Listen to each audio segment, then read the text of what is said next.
gusto verlos. Estuve saludando a algunos al comenzar la reunión. Gracias Eli y Franco por la canción, para conectarnos con Dios un poco más cerca. Se los agradezco mucho. A pesar del audio, de la compu y demás, se escuchó hermoso. Muchas gracias chicos. Hoy tenemos la oportunidad de vernos las caras una vez más y creo que tengo una palabra de Dios. Espero tener la gracia, la sabiduría, la templanza para hacerlo. Te pido, Nico, que empecemos a grabar y que Dios nos ayude y podamos sacar lo mejor de este tiempo. Les voy a compartir mi pantalla porque de alguna manera creo que me trae nostalgia a mí más que nada de los viernes de Duke, porque quiero mostrarle mis slides sencillas de cada viernes, y para que en vez de que anden buscando en la Biblia y se pierda un poco de tiempo en andar viendo cada hojita, yo les voy a mostrar los versículos allí en las slides y alguna que otra frase que me pareció interesante que las tengan, si le quieren sacar una foto, ir tomando notas. Este tiempo no es menor, no es una cuestión que hacemos por hacer, creo que nos puede bendecir mucho. Así que allí vamos.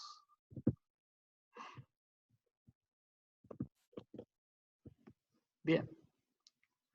Espectacular. El tema de hoy se llama relación bajo aprendizaje. Isma, ¿vos ves perfectamente mi slide? Levantame la manito, Isma, porque te veo justo a vos. Perfecto. Así estamos en orden. En este tiempo de cuarentena me he tomado el tiempo de leer, de buscar de Dios, de hacerlo de una manera más profunda, más detenida en cuestiones muy personales mías, íntimas, de intentar cambiar, de dar lo mejor de mí. También tiene mucho que ver lo que hablamos el viernes pasado, que espero que les haya sido de bendición. Y en ese buscar y más, siempre me hago preguntas. Yo, de hecho, les he transmitido la forma en que busco cambiar. Me hago preguntas acerca de la cultura, si en la sociedad hay algo que me afecte, si en la relación con mis amigos he aprendido algo de ellos o de mi familia. Y cuando hablo de cultura, también hablo de iglesia, porque creo que como iglesia podemos ir mejorando. No es la misma la iglesia de hoy que la iglesia hace 50 años atrás. Hemos progresado en un montón de cosas. No nos hemos quedado en lo que éramos como iglesia. Creo que estamos más fuertes, más unidos, hay revelaciones que Dios ha traído. Como dar un ejemplo sencillo que hemos conocido todos, la revolución que hubo en la música, en conectarnos con Dios de una manera diferente, pasar de los coritos a la época de Marcos Witt, cosas que han sido muy fuertes para la iglesia, que nos ha permitido conectarnos con Dios. Siendo jóvenes necesitamos de la música, un detalle menor como para dar un ejemplo. De a poco ahora volver a creer que nos podemos meter en política, que no es pecado, pero hubo un tiempo que todo era pecado con relación a la política. Hoy vemos jóvenes que de a poco van incursionando, o gente que ya es más grande, que si bien le cayó la revelación un poco tarde, ahora lo está haciendo, pero son cosas que en otra época ni se hubieran pensado, que hoy se lo está viendo. O jóvenes que sueñan con eso, decir, yo quiero política, ser parte de la política, ser parte de un cambio en la sociedad. Bueno, entonces hay un proceso de cambio en la iglesia. Y yo hoy estuve pensando en particular en esta semana, en cuestiones que puedo entender que nos puede afectar nuestra cultura evangélica y que necesitamos mejorar. ¿Me escuchan todos bien, no? Porque si no me acerco el audio un poco mejor o algo. Si no me dicen, chicos, ¿no? Con toda libertad, total, estamos en casa. Bueno, entonces escribí este tema que se llama Relación bajo aprendizaje, tratando de analizar la situación presente y darle un marco de análisis, porque yo no solo quiero estos viernes que vamos a compartir y hacer algo donde ustedes escuchan y simplemente copian. Yo quiero dejarles preguntas que yo me estoy haciendo, y capaz que al dejarte la pregunta sea un disparador para vos, para sacarlo mejor.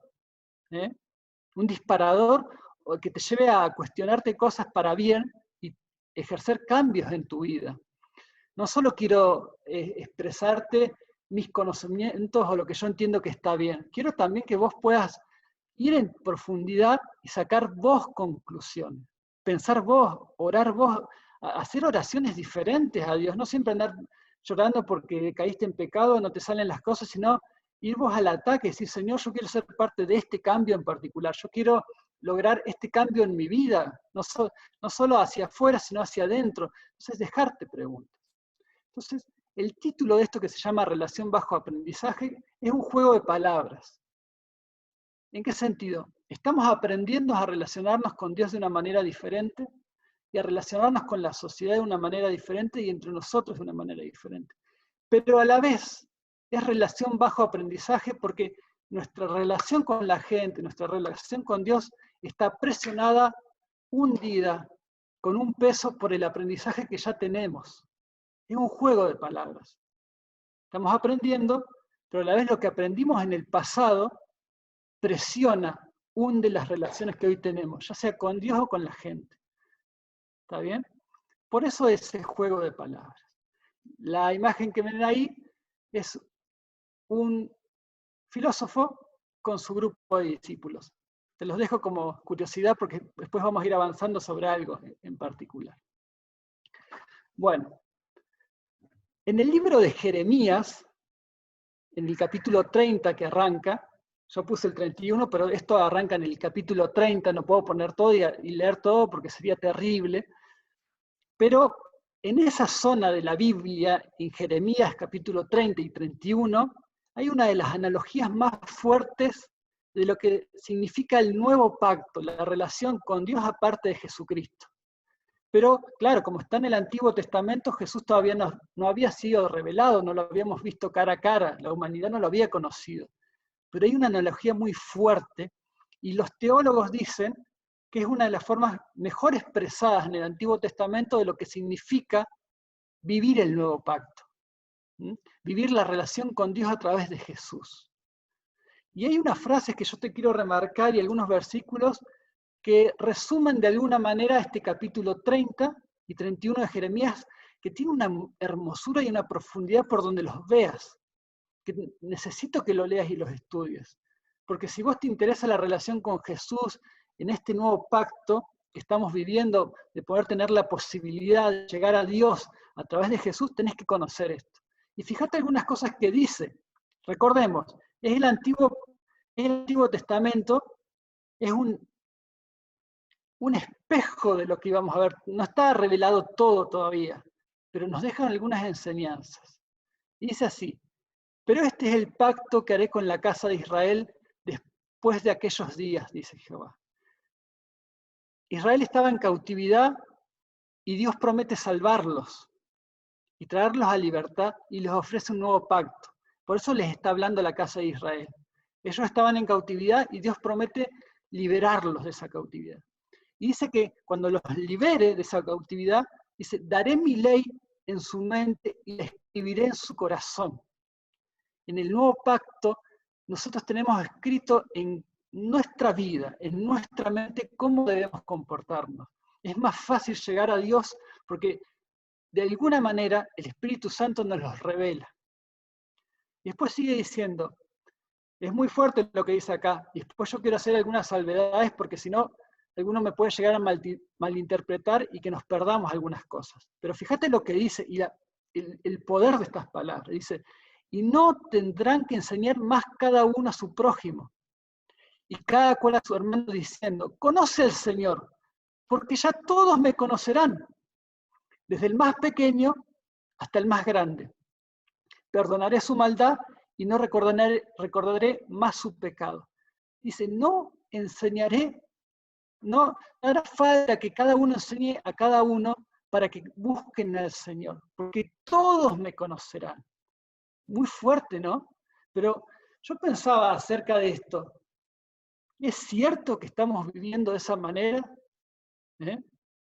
¿Es cierto que tenemos una relación tan fuerte que nadie nos tiene que decir nada? ¿O que la ley está escrita en nuestro corazón? Si estamos viviendo ese nuevo pacto, en esa relación con Dios, ¿se cumplen estas cosas? Y, por supuesto que no. En el fíjate lo que dice en el Nuevo Testamento, porque acá quiero profundizar y para que se entienda. Tenemos hoy acceso directo a través de Jesús. Y quedó bien claro la relación de que tenemos con Jesús en lo siguiente.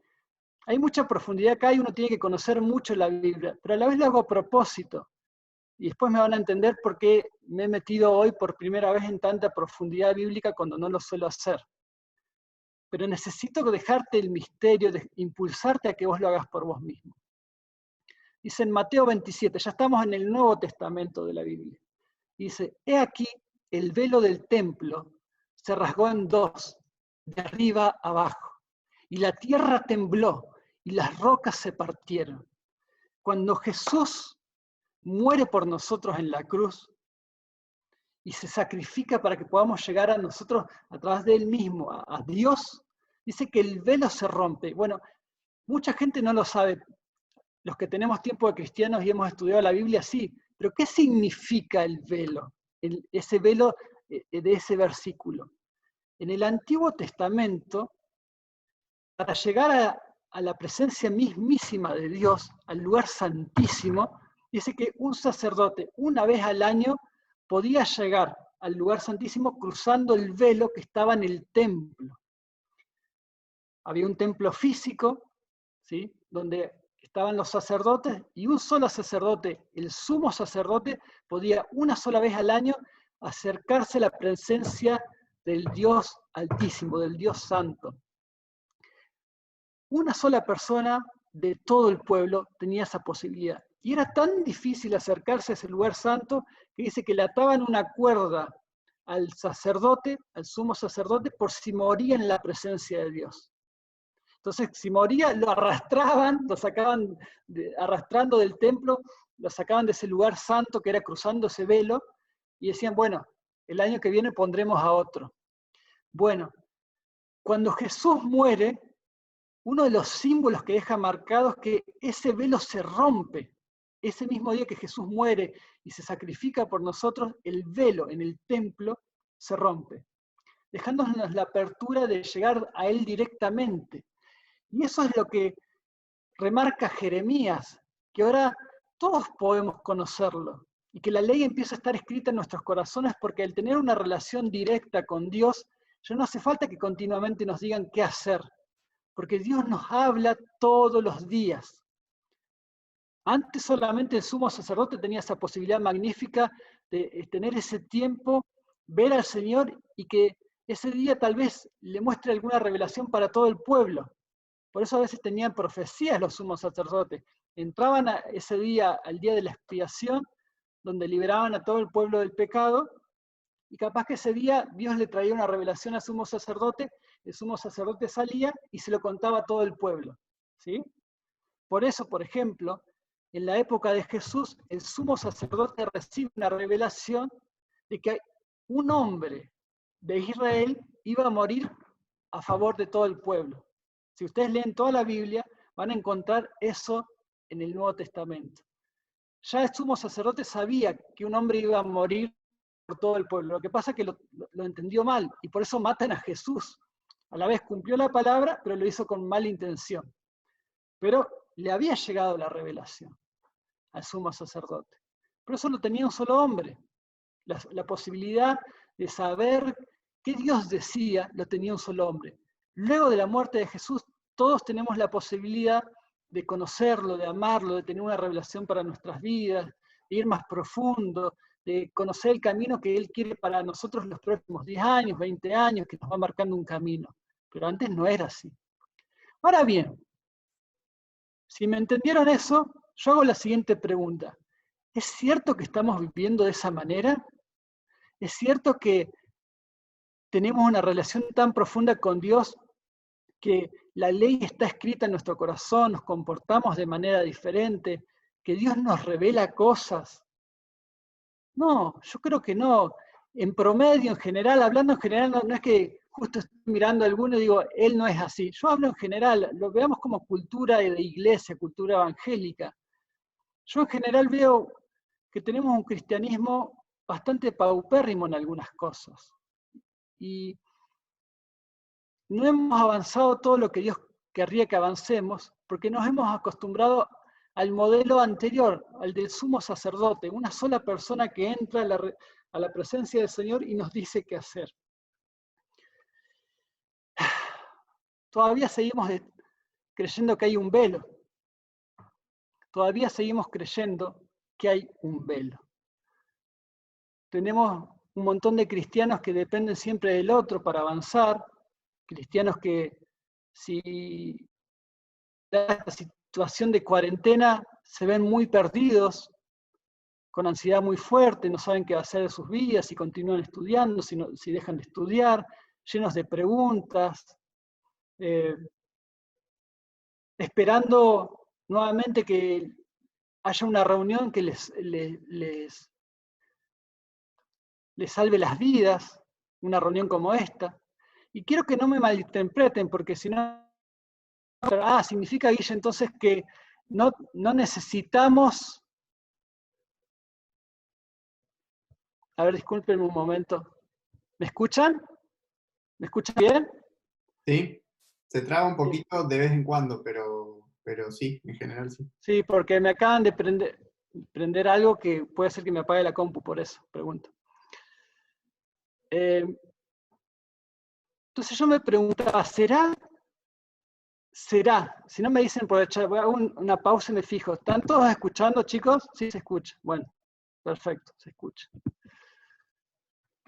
Y quiero hacer una salvedad, porque vos podés llegar a decir, bueno, Guille, no hace falta entonces que nos reunamos, no hace falta la iglesia, no hace falta que tengamos este comportamiento, un discipulado, tener la reunión del DUC.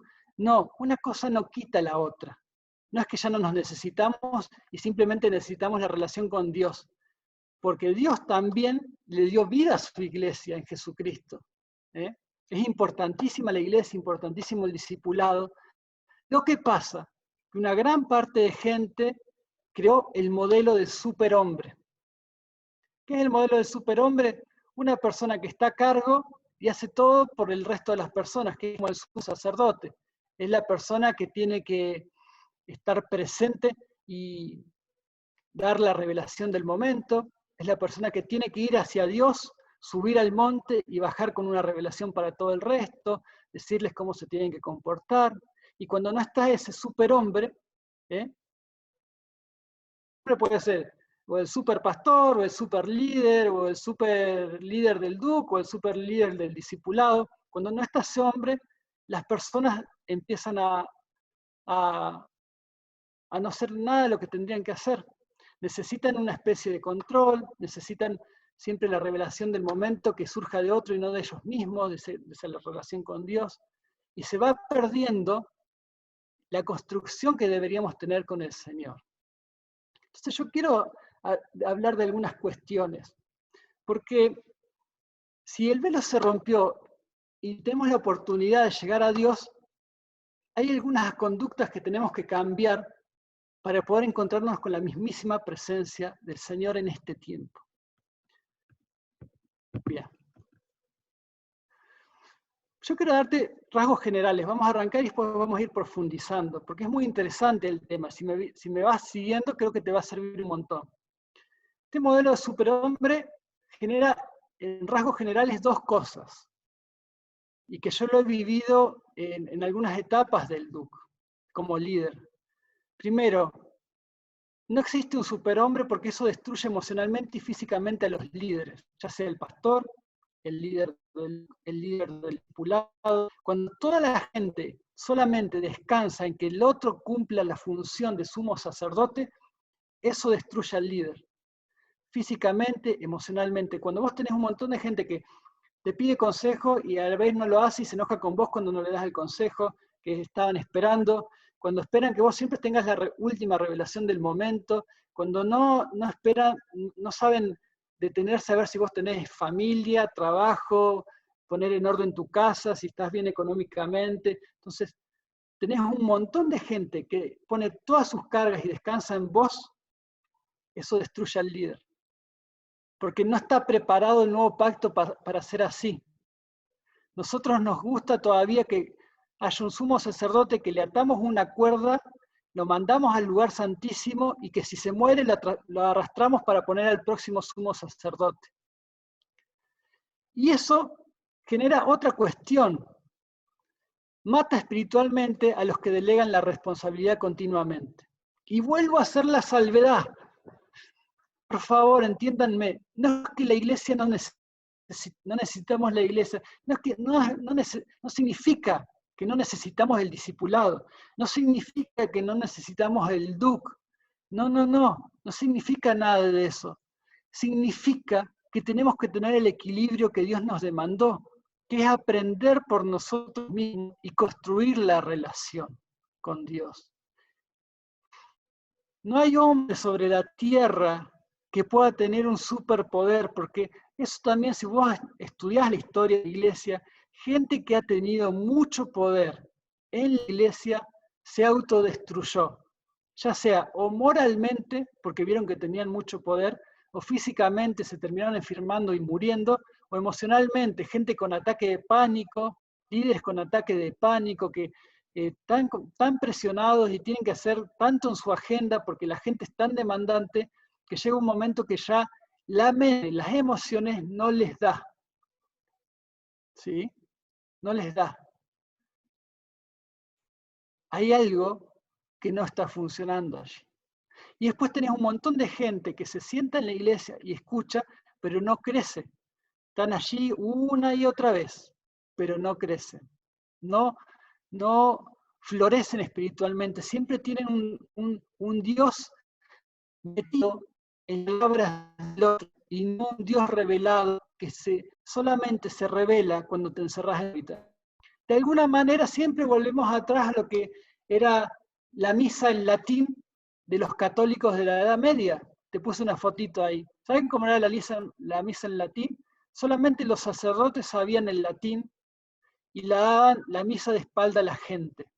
Hablaban en latín con Dios, solo ellos conocían la Biblia y el vulgo, el pueblo, no entendía nada. Nada. Nada de nada. Y entonces, a veces tenemos un grupo de gente que conoce mucho de la Biblia, la expresa de una manera, pero el resto de la gente sigue viviendo en la Edad Media y no entiende nada de lo que se está hablando.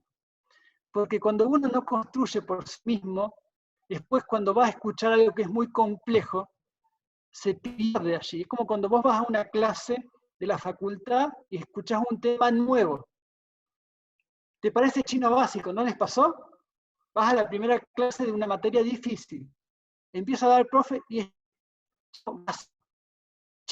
chino de...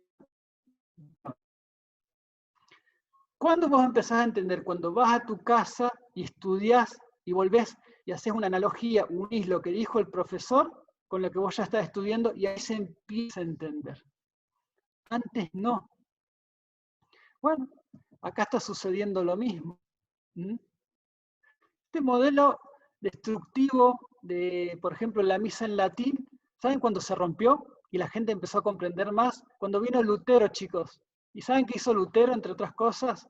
Tradujo la Biblia del latín o de los idiomas originales al alemán, para que toda la gente pudiera leerla. Y ahí hubo un crecimiento espiritual paulatino. Cuando la gente en su casa pudo empezar a estudiar la Biblia, ahí empezó el cambio. Pero bueno, esos son los rasgos generales del modelo del superhombre. Ya sea, como les digo, el modelo del superhombre sea el superpastor, o el superlíder, o quien sea, ¿sí? Bueno, yo quiero hablarles de algunas consecuencias de este modelo, que estuve pensando en general, y que ustedes me dicen, Guille, pero ¿no es que salimos de ahí? ¿Sabes qué? Todavía seguimos un poco en eso. Seguimos mucho descansando en ese modelo del superhombre. Porque yo veo los efectos, las consecuencias, esto lo sigo viendo. De hecho, lo he nombrado en mi tiempo de líder en el DUC, se los dije tanto a los líderes como en general. Esto de, por ejemplo, el primer punto, el extraño libro llamado Biblia. Tenemos un montón de gente que nunca en su vida, a pesar de que tienen 10, 20 años de cristianos, nunca leyeron la Biblia completamente. raquíticos espirituales que no tienen la revelación, el músculo de la revelación trabajado. Entonces siempre las Biblias les parece o aburrida o se les torna compleja, porque claro, nunca profundizaron mucho tiempo, entonces no saben conectar el Antiguo Testamento con el Nuevo. Por eso por primera vez, y ustedes que me conocen, es la primera vez que empecé tan complejo una prédica, arrancando del Antiguo Testamento, hablándoles del velo. Yo no hago esas cosas. Pero te quiero dejar un poco el deseo de aprender a conectar todas esas verdades. ¿Mm? Porque si no, seguimos en la consecuencia del modelo del superhombre, donde alguien siempre te trae todo masticado, donde vos llegás a la conclusión de que entendés porque alguien te lo explicó, pero cuando te llega el momento de aplicarlo en tu vida diaria, de desentrañar los misterios del corazón, no entendés completamente. Es como dije en uno de los videos de estrategias de impacto, la ilusión del saber. Crees que llegaste a la comprensión, pero en realidad tu comprensión está chata. Cuando estás frente al problema no lo sabes solucionar. Otra consecuencia del modelo del superhombre. El hombre espiritual fallece. Y en momentos como este, donde ya no tenés al superhombre que te está predicando siempre, o no está el control de la iglesia, o no tenés la posibilidad de ver a tu discipulador cara a cara y que te dé un abrazo y que te dé un consejo como antes, muchos vuelven a los viejos hábitos, ¿sí? Gente que de nuevo está enredada en la pornografía, gente que de nuevo está enredada en estudiar, gente de nuevo está enredada en dejar su vida a la deriva, en series de Netflix, continuos jueguitos electrónicos y demás, volviendo a los hábitos anteriores. Porque tanto dependen del hombre que cuando llega el momento de la crisis no saben qué hacer. Le pasa lo que le pasó a las vírgenes que estaban esperando al novio, las que tenían el aceite y las que no tenían el aceite. Las que tenían el aceite, llegado el momento de la crisis, pudieron llegar a la boda. Las que no tuvieron el aceite divagaron por allí y le pidieron el aceite a las que sí tenían, estas le dijeron que no, y finalmente quedaron afuera. El hombre espiritual fallece cuando no tenemos la conducta de buscar por nosotros mismos. Cuando llega la crisis, ahí se demuestra qué tan fuertes estamos. Otra consecuencia, leyes muertas creadas por hombres. Me sorprende a mí, en particular hablando del pueblo universitario, cómo los chicos están atados a la religión, a frases armadas que no resisten el mínimo análisis. Me sorprende. Y vos decís, Guille, ¿por qué estás hablando de manera tan destapada? Y porque creo que el momento y la situación del mundo da para hablar algunas verdades ya. A mí me sorprende, especialmente de chicos universitarios que estén atados a tanta religión. A tanta religión. Aprendieron de otra gente frases armadas, cómo tiene que ser el mundo y cómo leer el mundo, y solo se quedan en eso. Lo aprendieron en su iglesia local. Tal vez incluso, miren, chicos, yo no es que me ponga en una burbuja y diga, a mí no me pasa, capaz que yo les dije alguna frase que está teñida de religión y que eso los ató a ustedes y no les permitió crecer, pero como estás acostumbrado a que te den todo masticado, te lo creíste y eso te quedaste. Pero si lo pones bajo la lupa de la Biblia y empezás a usar tu cerebro que Dios te dio para analizarlo, no resiste el mínimo análisis de alguna de tus frases con las cuales te dije en la vida. No resiste el mínimo análisis. Haces 2 o 3 preguntas y esa frase religiosa que te sostiene no se mantiene. Pero como te acostumbraste a vivir por leyes muertas de otro que te enseñó, ahí te quedas. Terrible, terrible. Te voy a hablar de otras consecuencias. La muerte de los talentos. Y también sigo hablándole al público universitario acá. El que está acostumbrado a vivir una religión no se desarrolla intelectualmente porque cree que todo es pecado. Cree que es pecado leer algunos libros en particular. Me ha pasado con gente que yo dije, mirá, yo estoy leyendo tal libro, Guille, ese libro es pecado. Mira. Todo es pecado. No se juntan con cierta gente que sabe más, porque eso es pecado, entonces no desarrollan sus talentos, porque el talento llega hasta un momento donde vos necesitas que otro te abra la cabeza y te empuje al libro correcto, al video correcto. Necesitas del otro que te empuje, pero como es pecado hablar con ciertas personas, ahí se te muere tu talento. Chicos de la iglesia, universitarios que no saben pensar, no saben hacer un análisis profundo de una frase, de un libro, porque se creyeron tanto ciertas frases religiosas que no saben salir de allí. Están muy metidos en la frase que los ata. Quieren que si se salen y piensan un poco más profundo, están pecando. Y ahí mueren los talentos, la belleza que Dios nos dio. Y por eso tenemos tantas ciencias en manos de los que no son cristianos, chicos. Así de sencillo. Estoy mirando justo a la cámara, así como mirándote a vos a los ojos, con una mirada profunda. ¿Saben por qué muchas de las ciencias están en manos de los que no son creyentes, algunos de ellos ateos? Y porque nosotros nos salimos de allí. Porque cuando llega el momento de crecer realmente necesitamos avanzar más allá de nuestra religión. No hay forma de cruzar ciertas barreras. Y no digo que tenés que pecar, porque ahí está el tema. Yo digo una frase así y la gente dice, ¡ah, pecado! ¿Qué barrera vas a cruzar? No, yo no te digo que te tenés que acostar con el sería pecado. Yo digo, pero no resiste un cristiano una discusión científica sin sentirse que está pecando, porque no puede discutir creencia, no puede discutir acerca de un concepto. No puede decir eso porque, no vaya a decir que le cuente a otro que leyó ese libro. Por ejemplo, el libro de Darwin que habla de la teoría de evolución, por decir algo bien fuerte para el cristiano promedio.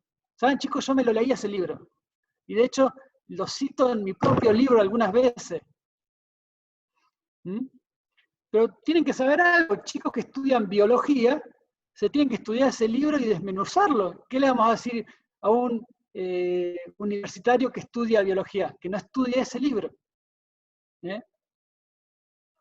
No, bueno. Ahí está, la muerte de los talentos, y a la vez le delegamos todo el poder a los que no son cristianos en todas las ciencias. Nos ha pasado en las ciencias políticas, en las ciencias económicas, en las ciencias sociales, nos ha pasado en las ciencias duras como física y matemática. Me cuesta, y creo que no he encontrado hasta el momento alguien extremadamente destacado que sea cristiano en una ciencia, sea cual sea su nombre. No los he encontrado, chicos. No los he encontrado. Y yo cada vez que quise avanzar, y por eso estoy hablando a calzón quitado, cada vez que quise avanzar un poco más en mi carrera, siempre tuve gente en la iglesia que me dijo que estaba mal. Siempre. Cuando yo di un paso más, siempre me dijeron. Desde el momento que yo me inscribí a la facultad, me dijeron, por ejemplo, ¿por qué vas a la facultad? Te vas a apartar. Pleno siglo XXI. Cuando hice mi doctorado me dijeron, Guille, en la ciencia están todos los ateos, ¿vos te vas a poder sostener allí?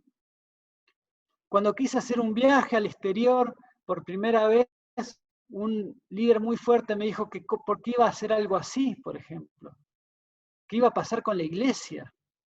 Siempre que quise dar un pasito hacia poder desarrollarme, y ustedes me conocen, chicos, ustedes me ven ahí revolcado con un montón de mujeres, alejado de Dios, hablando cualquier gilada, renegando de la iglesia, renegando de mis amigos de la iglesia, de los pastores, no. Pero siempre que quise dar un paso, como que fue desconfianza total, no vaya a ser que se pierda, no vaya a ser que no entienda ese mundillo y termine perdido.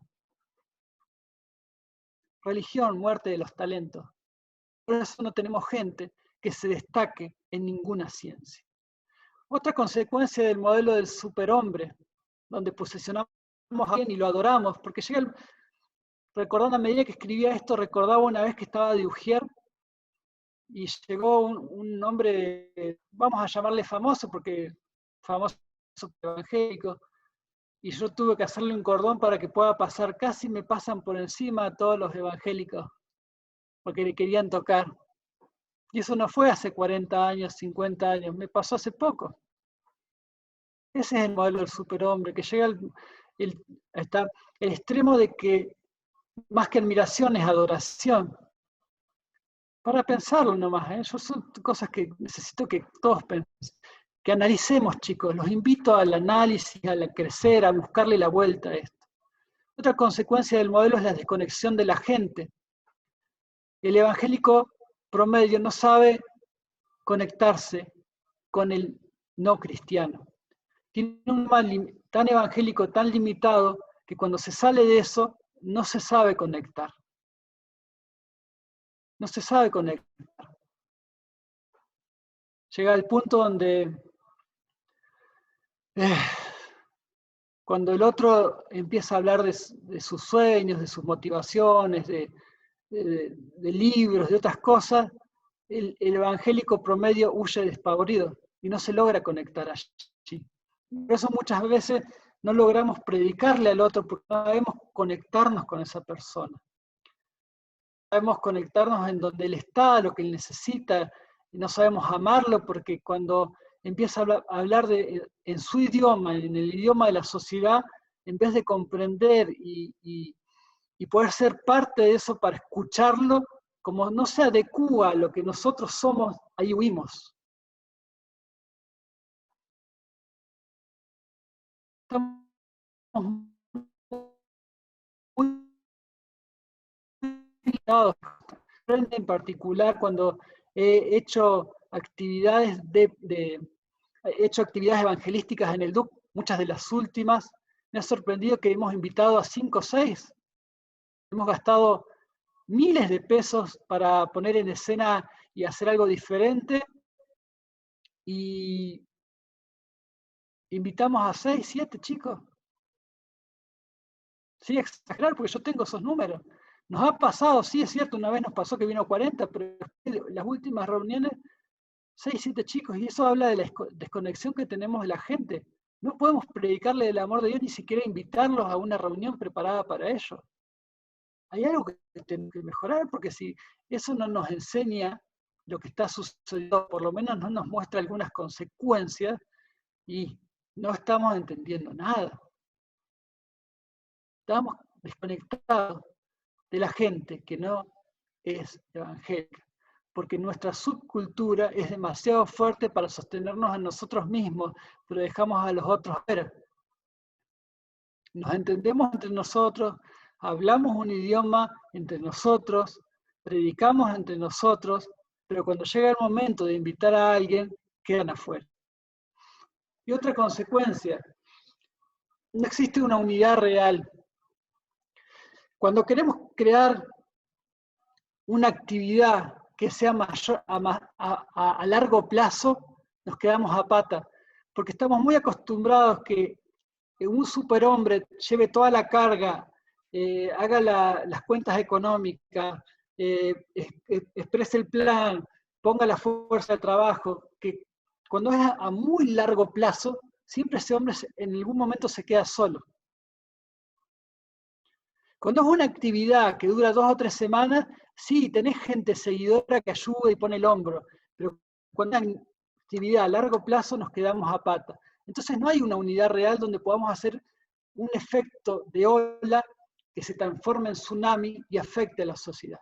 Por ejemplo, vamos a hablar de lo que nos trata a nosotros, el DUC. Yo les pregunto, chicos, para hacerlo autorreferencial en un momento y ustedes me entiendan, porque a veces cuando uno lo hace autorreferencial la gente se acuerda. ¿Quién va a ser mi sucesor en el DUC? ¿Quién va a ser? Es más, ¿quién va a ser el sucesor joven? Me refiero joven, porque yo voy a tener un momento que mi edad va a dejarme de lado para la juventud, va a tener que haber un relevo. ¿Quiénes son los relevos de los líderes fuertes del DUC? Finanzas, discipulado, GC, ¿quiénes son? ¿Podemos tener un plan a largo plazo?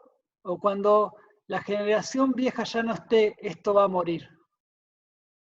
Recuerden que el DUC, la visión del DUC es generar y crear un liderazgo profesional que en cada lugar de la sociedad posicione a alguien en un lugar de autoridad.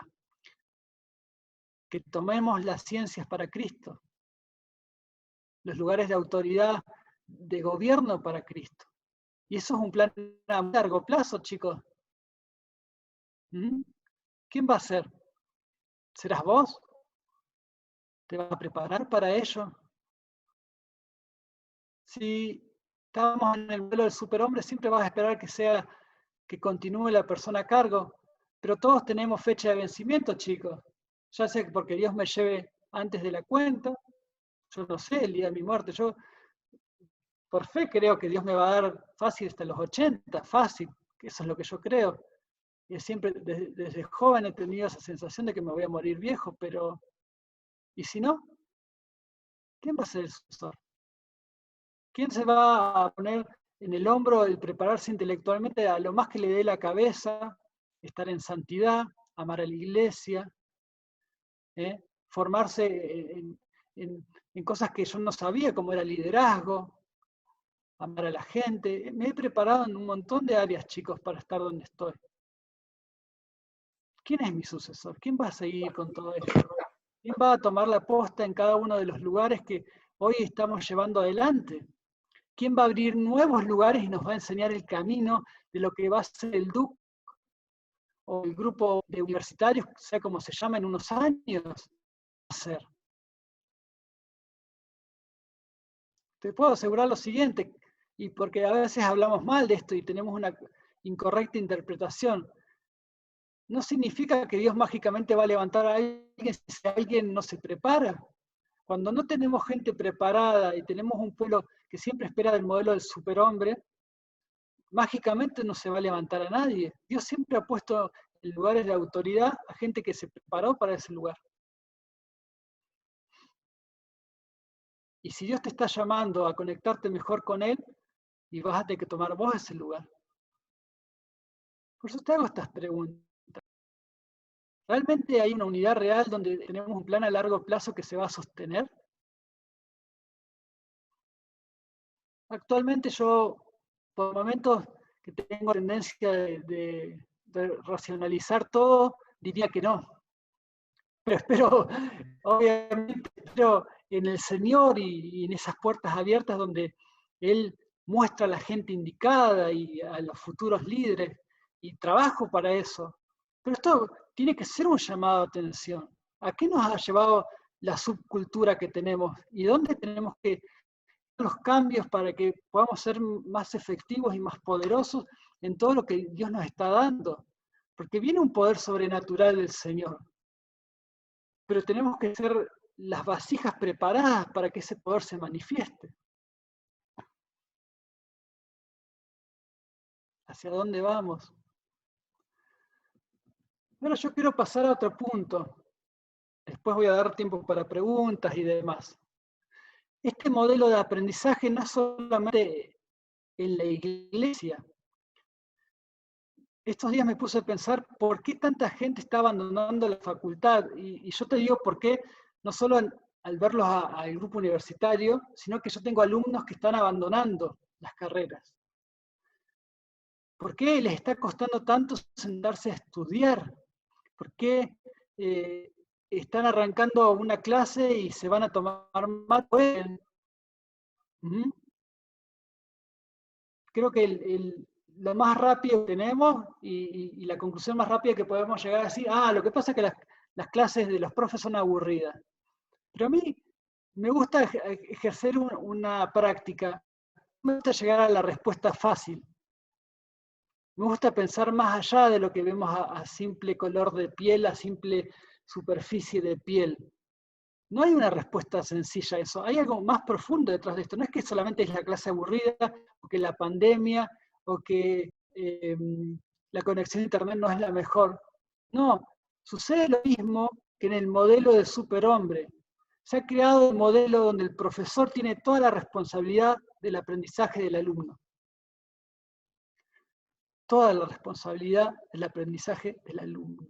En un comienzo, el desarrollo de lo que era escuela, según la Grecia antigua, la Roma antigua, era un lugar donde uno desarrollaba sus talentos, donde se relacionaba con el filósofo del momento y el que era más capo, pero el discípulo era proactivo, activo en el conocimiento, se desarrollaba, leía, practicaba, hacía preguntas. La escuela se fue desde el modelo de la primaria, la secundaria y la universidad, trasladando todo el aprendizaje al profesor. Todo. Ya no depende del alumno, como en la antigüedad, y donde el alumno amaba algo y por eso lo aprendía, porque ese era el lugar de la escuela. Yo ya lo he hablado.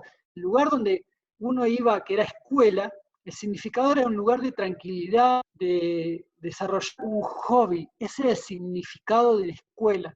Si ustedes se fijan, la etimología de escuela, de estudiar, de aprender, todas esas palabras están relacionadas con desarrollar un hobby que uno amaba. Ahora, todo está relacionado que si el profesor da una buena clase. Entonces, hay frases que te delatan, por ejemplo. Como piensas, te comportas. Si decís mucho estas frases, es que vos crees que el modelo de aprendizaje es que el profesor te tiene que dar todo. Me tomó lo que no enseñó. Me pusieron un 2. Nunca te sacaste un 2. Te pusieron un 2. No entiendo nada porque las clases son malas. Yo he leído tanto, chicos, y he leído de muchos hombres que se desarrollaron en varios ámbitos de la ciencia. No solamente lo que me respecta a mí, que es la ingeniería o la física. Pero siempre que he visto a estos hombres, ellos se desarrollaron por sí mismos y a la vez le tenían que poner mucha garra porque no estaba internet. Realmente cruzar una montaña y destacarte en una ciencia en la época de Faraday. Por ejemplo, yo siempre hablo de Faraday porque era muy pobre, no tenía un peso, pero igual terminó destacándose. Entonces yo no me imagino a Faraday diciendo, ay, nadie me enseñó nada, no entiendo, porque nadie me enseña. Faraday se mató para llegar a donde estaba, porque amaba lo que quería. Entonces tenemos un montón de gente abúlica en las facultades que estaban sentados así, que, ay, no entiendo, profe. Y vos le pones toda la garra y le decís, bueno, esto hacerlo así, hacerlo así. Ah, no entiendo. No entiendo. Me imagino a Einstein quejándose de las clases malas de sus profesores. Hay que ser extremadamente proactivo en tu carrera. Entonces, cuando alguien no te enseña algo, te lo aprendes por otro lado. Hoy tenés videos gratis, en varios idiomas, un montón de profesores gratis en internet que te pueden enseñar lo mismo que tu profesor que no te gustó, bueno, tu clase, no te gustó la clase de tu profesor, te metes en una clase de internet. ¿No te gustó como lo dio? Te lees el libro. Te puedes truchar todos los libros del mundo, hoy por hoy. ¿Sí? Está mal lo que te digo, pero es cierto, todos los libros que vos quieras te los puedes truchar. Léetelo. Tenés gente que te explica las materias de manera práctica. ¿En qué sentido? Por ejemplo, ¿querés aprender acerca de microprocesadores? Hay un tipo que gratis se puso en YouTube a enseñarte sobre microprocesadores y te muestra cómo se conecta con esto, que hacer lo otro. Todo. Tenés la parte práctica en internet, tenés la parte teórica en internet. Te podés hacer proyectos en internet gratis. No sirve, me lo enseñó, no entiendo nada o me pusieron un 2. Todo lo que haces en la facultad es responsabilidad tuya actualmente y de nadie más.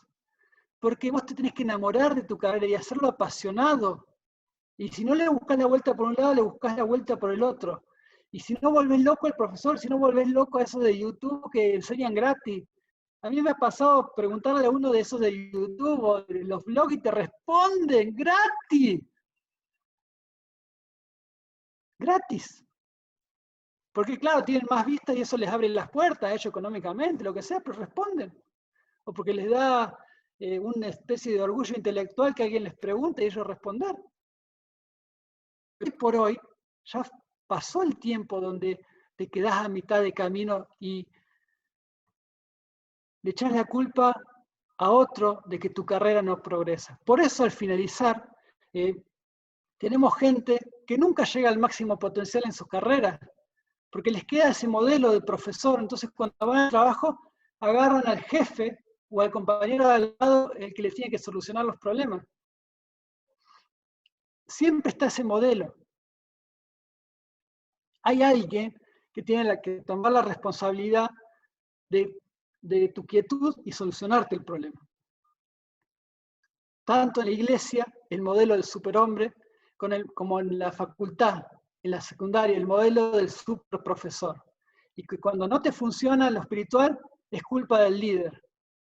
Yo este año pasado tal vez creo que he tomado una de las decisiones más fuertes de que ya no persigo más a nadie. Se lo dije la vez pasada a los líderes.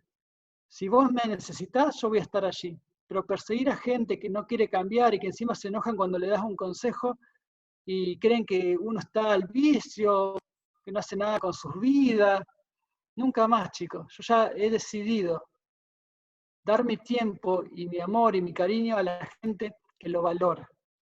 No a la gente que toma tu tiempo, tu vida de familia, tu vida de desarrollo profesional y no le interesa nada.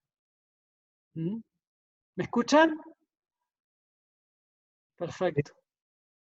Ya he terminado con esa época donde uno le da la vida a gente que no le interesa, pero sí he decidido dar lo mejor de mí con aquellos que tímidamente a veces piden ayuda y no saben cómo. Porque se tiene que terminar ese modelo de superhombre. A mí el modelo del superhombre, particularmente en lo espiritual, me ha quitado mucha vida con gente que no quiere crecer realmente, que están siempre esperando el consejo de la vida, pero que no están nunca poniendo de sí mismos. Nunca poniendo de sí mismos. Y se tiene que terminar también el modelo del superprofesor, chicos, porque si nunca te vas a desarrollar hasta tu máximo potencial. Quiero cerrar con esto si damos un tiempito para conversar. Dice en Lucas 9:1-2, Jesús reunió a sus 12 discípulos y les dio poder para sanar enfermedades y autoridad sobre los demonios. Poder para sanar enfermedades y autoridad sobre todos los demonios. Luego los envió a anunciar las buenas noticias del reino y a sanar a los enfermos. Lo sorprendente de esto es que desde el momento que Jesús elige gente, rápidamente los envió. Rápidamente estaba esa conexión de aprender de Jesús, y vuelvo a ratificar en esto, nunca se pierde la conexión de discípulos, siempre uno está aprendiendo y conectado con la iglesia, con el líder, con el pastor, con el apóstol, siempre está esa conexión, porque siempre los discípulos volvían a Jesús y estaba eso de que Jesús les enseñaba, preguntaba, los regalaba, ¿cómo puede ser que no entiendas esto? Estaba esa relación, pero inmediatamente cuando los eligió, los envió. Inmediatamente. Y si uno se pone a pensar, chicos, los discípulos no entendían nada de nada. Pero Jesús apenas los elige y los empieza a mandar. Eran unos brutos. Pedro se mandaba cada una, se enojaban con el otro que predicaba. Es más, yo encontré, y de otra manera, el versículo donde Jesús lo vienen y le preguntan, hemos encontrado, los discípulos estaban enojados, dice, hemos encontrado gente que echa, dice a Jesús, gente que no era discípulo de Jesús. Estaban por ahí No se con escucha nosotros, bien, porque Guille. seguro que con nosotros no van a estar. Loquísimo. Esos tipos ni siquiera tenían conexión con Jesús directamente, pero estaban haciendo la obra de Dios y Dios los dejó. O sea, si vos no lees claramente, eso es una locura, por donde lo mires. No resiste un análisis. No, que tiene que seguir un discipulado, esto, lo otro. Yo no reniego todo eso, pero a mí me revienta la cabeza esas cosas que hacía Jesús, a veces yo no las entiendo. No las entiendo. Había unos locos echando demonios por ahí en el nombre de Jesús, porque lo habían aprendido, se ve que lo escuchaban de pasada, diciéndole a los discípulos, habrán dicho en el nombre de Jesús yo te he hecho. Estos escucharon y empezaron a hacer lo mismo, y ni siquiera eran discípulos de Jesús. Y cuando van a quejársele los discípulos acerca de este tema, Jesús les dice, déjalo, está bien, está perfecto. Una locura, yo no entiendo. Pero Jesús era así. Era así. Entonces, chicos, la proactividad es desde el primer momento. Tenés que desarrollarte para Dios, ser la persona indicada, que apenas llega Jesús, dar lo mejor de vos, empezar a practicar, y lo mismo en la facu, llegás y apenas arrancás, empezás a leer libros, empezás a practicar, quemás alguna cosa si sos ingeniero electrónico y aprendés, gastás plata porque lo quemaste, no importa, pero tenés que hacerlo. Es un león en busca de su presa. Un león en busca de su presa. No es un cachorrito así todo mojado diciendo, ay, ya alguien me va a traer la revelación, ay, ya el profesor me va a decir cómo hacer. No, te convertís en un león en busca de tu presa. Esa es la actitud frente a la vida.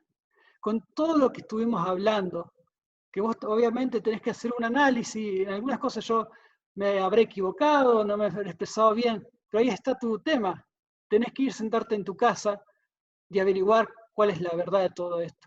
Como te dije la vez pasada, si vos estuviste 10 años de cristiano, fácilmente escuchaste 2000 prédicas los últimos 10 años de cristiano. ¿Cuántas de esas prédicas te sentaste a analizar, a poner bajo la lupa, a discutirlas, a preguntarle a Dios, no me gusta lo que dijo Guille, ¿qué significa? ¿Le preguntaste alguna vez a Dios eso? Yo lo he hecho.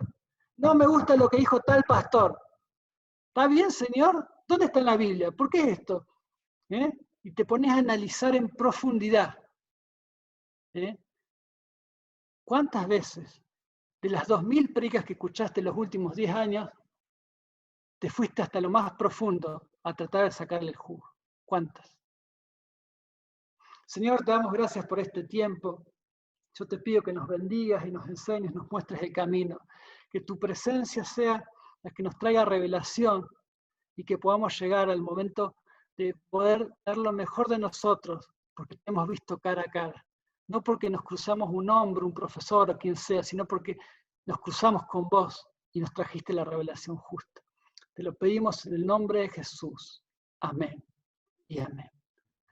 Bueno, chicos, yo voy a dar un tiempo para preguntas, como la vez pasada. Si alguien se quiere ir, se va. De hecho, cuando estaba hablando vi que algunos se fueron, capaz que era muy fuerte y no se aguantaron. Algunas cosas que dije. Y bueno, ¿qué se le va a hacer? Yo a esta altura, donde están las situaciones así, tenía que hablar de manera diferente. Bueno, Nico está de coordinador, pueden escribir al chat y vamos viendo qué sale de todo esto.